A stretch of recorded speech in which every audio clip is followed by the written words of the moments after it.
Welcome to 7 Tips in 7 Days, Day 5 Safety Net of Self Care. My name is Candace Whitman, and I am the owner of Wild Moon Counseling. Over the past 5 days, we've explored quite a bit together. We've identified what often happens as a result of experiencing an unhealthy, abusive, or neglectful childhood. We went over trauma, complex trauma, and what it looks like living in survival mode. We've evaluated how breathing, creating feelings of safety, getting grounded, and practicing mindfulness help to get out of survival mode and break away from old patterns from the past. And today, we're taking a deeper look at what it takes to create a safety net through self care.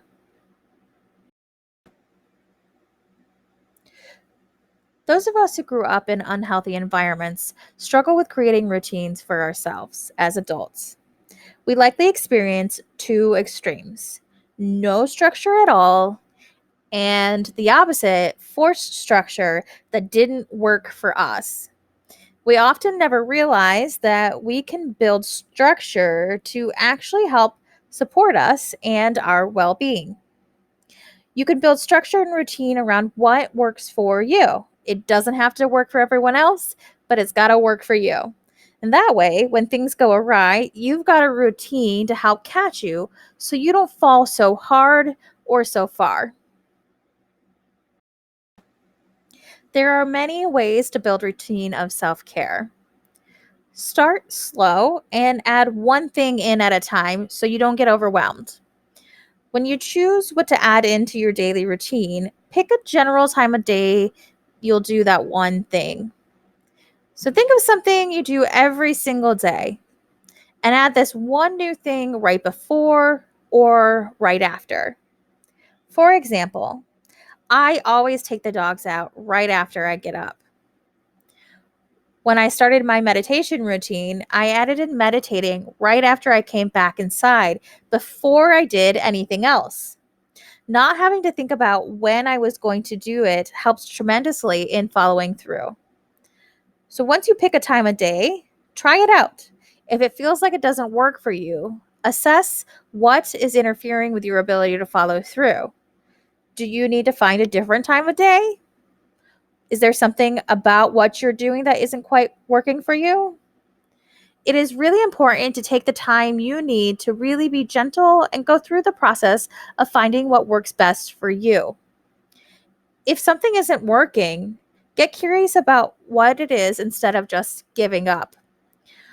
When you find yourself feeling frustrated or judging yourself, just notice that and let it go. When I catch myself being hard on myself for not getting it perfectly, I imagine the judgment transforming into beautiful butterflies and watch as they fly away.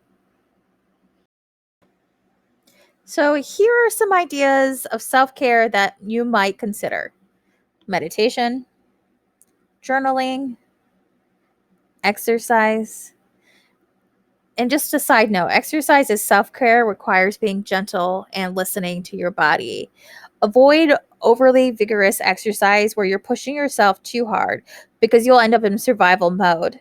Exercise is a form of stress on your body. So if you stress your body to a certain extent, your body's going to go into survival mode. And that's the opposite of what we want to create for this self care safety net.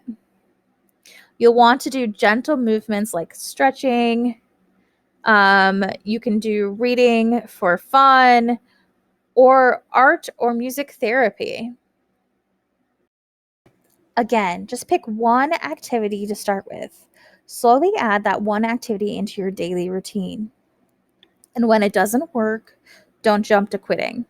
This process can take anywhere from a week to a month or maybe even longer for each single item and activity that you're adding into your daily routine. Remember that perfectionism can kick in, making it difficult to be patient through the process of learning and growing. You don't need to get it perfect. Just keep working through it, and eventually it'll work its way out just the way it needs to. And in the meantime, be kind and gentle with yourself. Once you've got the first activity down, add another until you've created a daily system that works for you.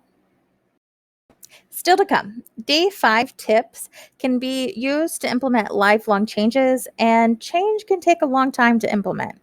Practice is the key in creating this system, but don't worry, you don't have to wait to be perfect at this to add in the next 2 tips that are to come. They all work together. So, tips remaining this week include self attunement and creating a support system. Thanks so much for tuning in to 7 Tips in 7 Days. Again, my name is Candace Whitman, and I'm the owner of Wild Moon Counseling.